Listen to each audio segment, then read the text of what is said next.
Jika kita berinvestasi saham, umumnya kita bisa mendapatkan keuntungan lewat capital gain, yaitu lewat menjual saham kita, ataupun lewat dividen.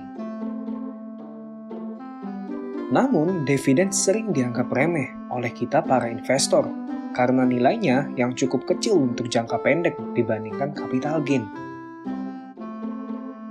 Padahal dividen sebenarnya bisa memberikan keuntungan yang cukup besar untuk jangka panjang.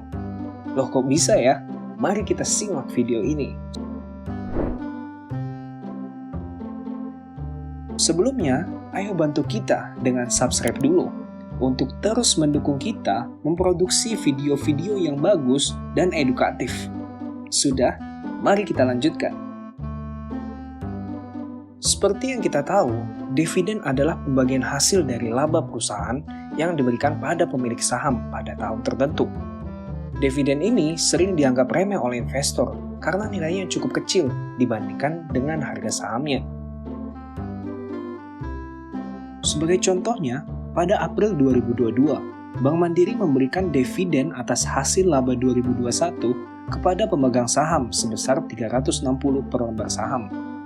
Dividen ini akan dibagikan pada investor yang memiliki saham Bank Mandiri sampai tanggal 18 Maret 2022. Pada tanggal 18 Maret 2022, harga saham Bank Mandiri adalah 7.925 per lembar saham. Jika pada hari itu kita membeli saham tersebut dengan harga 7.925, maka kita akan mendapatkan dividen sebesar 360 per lembar saham. Artinya, keuntungan yang kita dapatkan dibandingkan modal kita berinvestasi adalah 360 dibagi dengan 7.925 menjadi 4,54%. Inilah yang kita sebut dengan dividend yield. 4,54% per tahun tentu saja merupakan keuntungan yang cukup kecil. Jika kita berinvestasi 100 juta, kita hanya mendapatkan 4,54 juta per tahun. Jika kita hanya berinvestasi 5 juta, kita hanya mendapatkan 227.000 per tahun. Kecil bukan? Hal inilah yang mengakibatkan banyak investor tidak terlalu fokus terhadap dividen, namun mereka fokus terhadap capital gain. Tapi tunggu dulu. Kita mendapatkan keuntungan dividen sebesar 4,54% jika kita membeli saham Bank Mandiri pada Maret 2022. Sekarang, bagaimana jika kita telah membeli saham Bank Mandiri dari Maret 2009?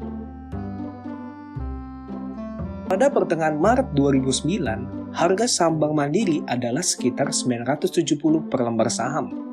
Jika kita membeli saham Bank Mandiri pada bulan tersebut, maka persen dividen atau dividend yield yang kita dapatkan pada tahun 2022 adalah jumlah dividen 360 per lembar saham dibagi dengan harganya 970 per lembar saham menjadi 37%. Jadi keuntungan dividen yang kita dapatkan adalah 37%. Jika kita membeli Bank Mandiri dari tahun 2009, kita bisa mendapatkan keuntungan sebesar 37% per tahun hanya dari dividen, belum dari capital gain.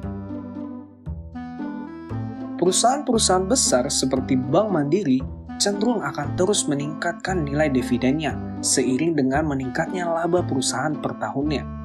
Jadi persentase keuntungan dividen kita bisa meningkat lebih dari 37% setiap tahunnya.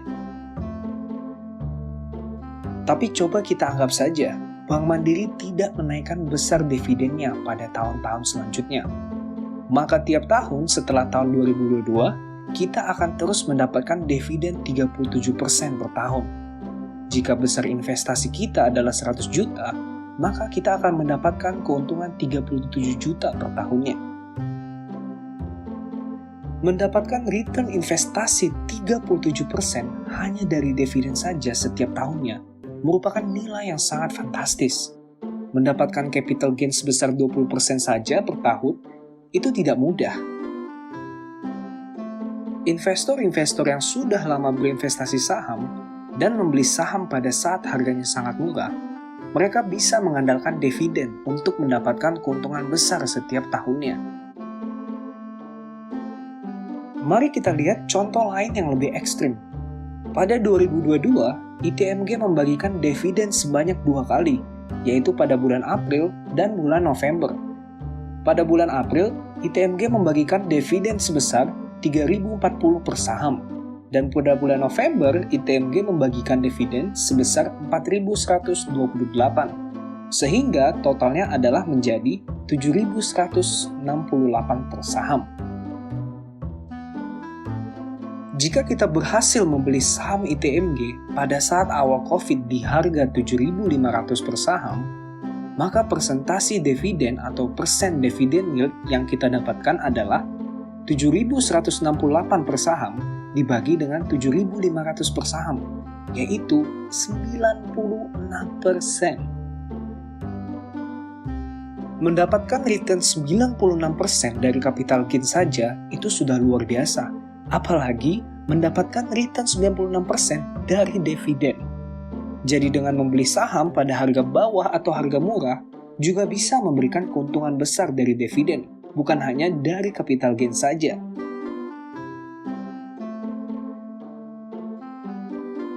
Namun hati-hati ya, ITMG ini dividennya tidak akan stabil terus naik pada tahun-tahun mendatang. Berbeda dengan Bank Mandiri, ITMG ini labanya akan cenderung bisa naik turun secara drastis karena bisnisnya yang cyclical. Karena labanya bisa naik turun secara drastis, dividennya pun bisa juga naik dan turun secara drastis. Berbeda dengan perusahaan seperti Bank Mandiri yang labanya cenderung stabil naik, maka dividennya pun bisa cenderung stabil naik juga. Kesimpulannya, mendapatkan perusahaan yang dapat memberikan dividen yang besar pada jangka panjang bisa didapatkan dengan cara 1. Membeli perusahaan dengan harga yang rendah dibandingkan dengan value-nya, yaitu saat harga saham tersebut sedang murah. 2. Membeli perusahaan yang rajin membagikan dividen dan terus meningkatkan nilai dividennya.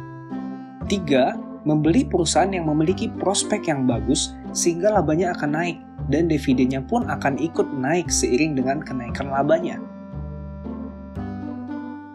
Jadi dividen juga bisa memberikan keuntungan jangka panjang yang besar untuk para investor.